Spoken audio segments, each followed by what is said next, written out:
ኦሮሞ የሆነው አንገቱ ላይ ክር ስላሰረ ግን አንተ አማራ ነህ በሚል ግን ይገደላሉ። ስለዚህ የሚያስገድለው ኦርቶዶክስነት ነው፣ ብሔሩ አይደለም። በቦታው በቀየው ተወልደው እምብርታቸው ተቀብረው ክርስትና ተነስተው ያደጉ ሰዎች ናቸው። አብዛኞቹ ከ60 ከ70 ዓመት በላይ የሆኑ ሰዎች ናቸው። የ80 ዓመት ሰው እንዴት ሰው ይገላል? ቋንቋችንን ስለማትችሉ በሚለው አይደለም። ቋንቋ የማይችል ሌላ ብሔረሰብ ምዛላ ግን እምነቱ ኦርቶዶክስ አይደለም።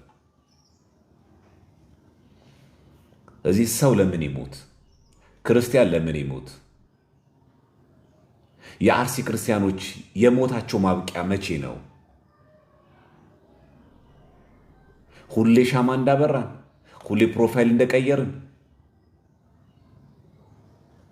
ብፁዓን አባቶቻችንስ ምንድነው ቢያንስ ድምፅ ማሰማት የሚከብዳችሁ?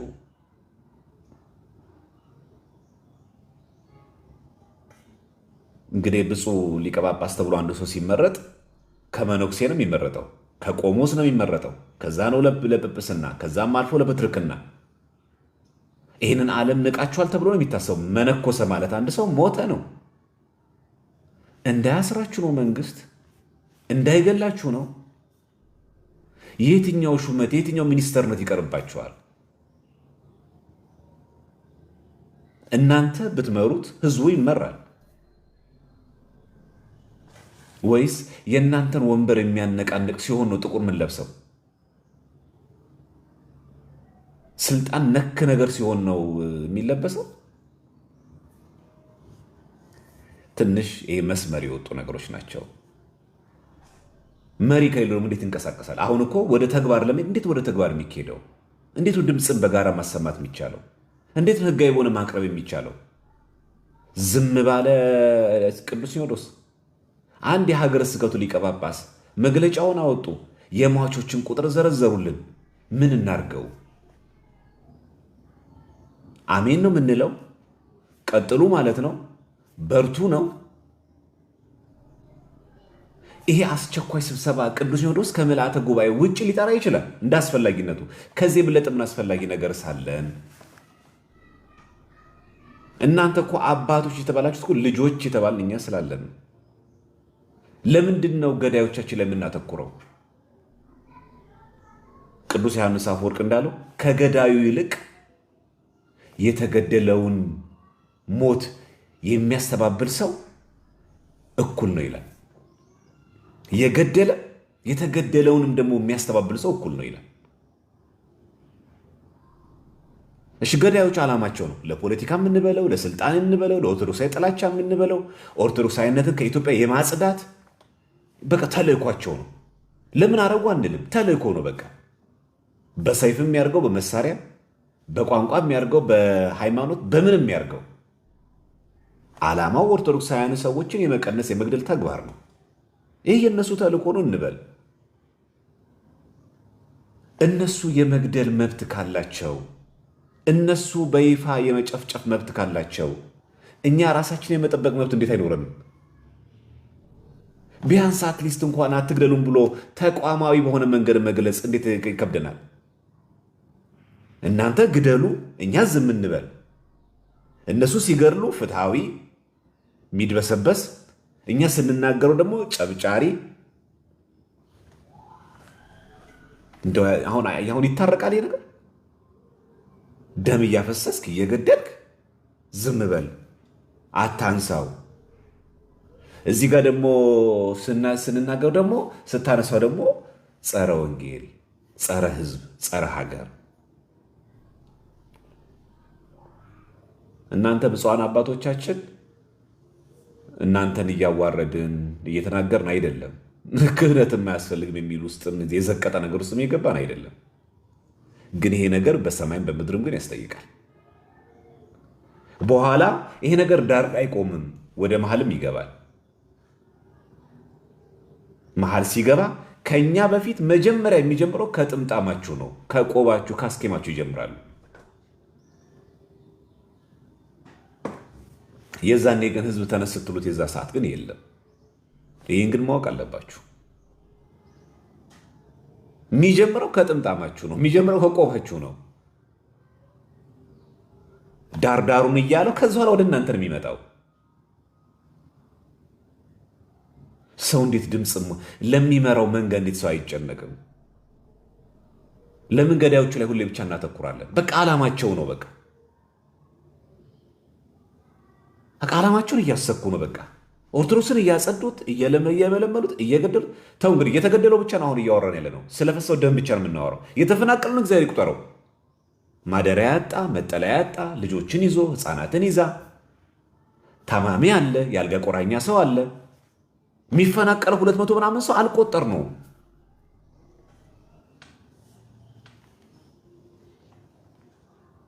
ሌሎች ቤተ እምነቶችም ድምፅ መሆን አለባችሁ። ሰው ለምን ይሙት ብላችሁ። አሁን እኛ ክርስቲያን ስለሆንን ስለተገባን ብቻም ሳይሆን እዚህ ጋር ሙስሊም ቢገደልም ፕሮቴስታንት ቢገደልም ይመለከተናል። ሰው ለምን ይሙት? በሃይማኖቱ ከመፈናቀል አልፎ ከመሰደድ አልፎ በመስሪያ ቤት እንዳይቀጠር በደሞዝ ዲሞት እየተደረገ ዲሞሽን እኮ በጣም ብዙ ነው። በዚህ የመስሪያ ቤቱ ኦርቶዶክስ መሆን ብቻ እየተነጠለ ኦፊሻል እኮ ነው። እኔ ጭራሽማ ኢትዮጵያ ውስጥ ያሉ እኮ አንዳንድ ባንኮች ትልልቅ በቃ ቦታው ላይ ሄድ ኦፊስ ቦታ አካባቢ ያሉት ሰዎች እኮ ትክክለኛው የሆነ ትልቅ ፖዚሽን ለመያዝ ሲኢኦ ለመሆን ወይ ፕሮቴስታንት ወይ ሙስሊም መሆን አለባቸው። ኦርቶዶክስ የሚሆነው ተመርጦ ከጠፋ ያንን ፖዚሽን የሚመጥን ሰው ከጠፋ ሪያሊቲ ያለ ስቲል ነው። ቆይ ነው ቤት የሚሰራበት እኮ ነው። በስራ ቦታ ያለውን በደል ሳንቆጥረው ነው። እና ተናበው አልመው አቅደው ነው የሚሰሩት። ስለዚህ እኔ ስለ በዳዮቻችን ማውራት አልፈልግም። ዓላማ ኖሯቸው ስልት አስቀምጠው ጊዜ አስቀምጠው በዛ ስኬጁል እየተመሩ ነው። ስለ ሌባ ለምን ታወራለህ? ሌባ እንዳለ ካወቅ በሰፈሩ ራስህን መጠበቅ አለብህ። አጥርህን ማጠር አለብህ። አደገኛ አጥር ትጨምራለህ፣ ከዛ ውሻ ትጨምራለህ፣ ከዛ ንቁ ትሆናለህ፣ ራስን ትጠብቃለህ። ይሄ ይታወቃል፣ እንደምታውቁት ነው ሁላችሁ። አታምሽ፣ እዚህ ሰፈር ሌባ አለ ከተባለ አያመሽም።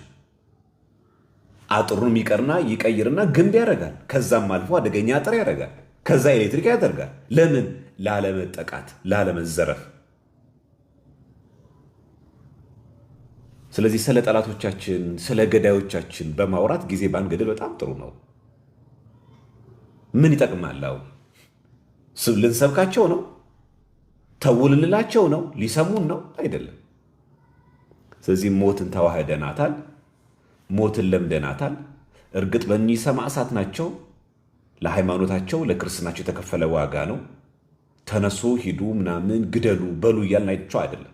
ምን አርጉን ለምትሉ አባቶች ግን አንድ ሰው አንድ ደብዳቤ እንኳን ጠቅላይ ቤተ ክህነት አንድ እንኳን ቅዱስ ሲኖዶስ ተገኝቶ ለማወገዝ እንዴት ይዘገያል? እንዴት ጠቅላይ ሚኒስትር ጽሕፈት ቤት ገብተን ለምን አናናገር? እንዴት አይባልም? ከዚህ የበለጠ ምን አንገብጋቢ ነገር አለ?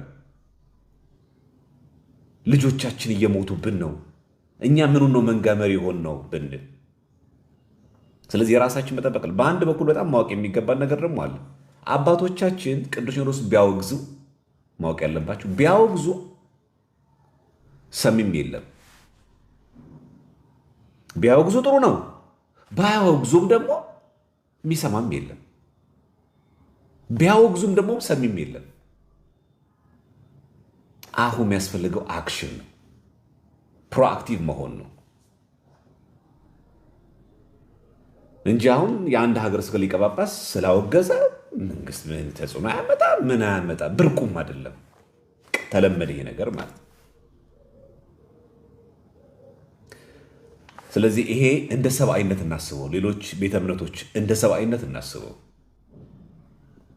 ሌሎች ነገሮቻችን የሃይማኖት ምናምን ዲቤቶቻችን በዚሁ እናደርገዋለን።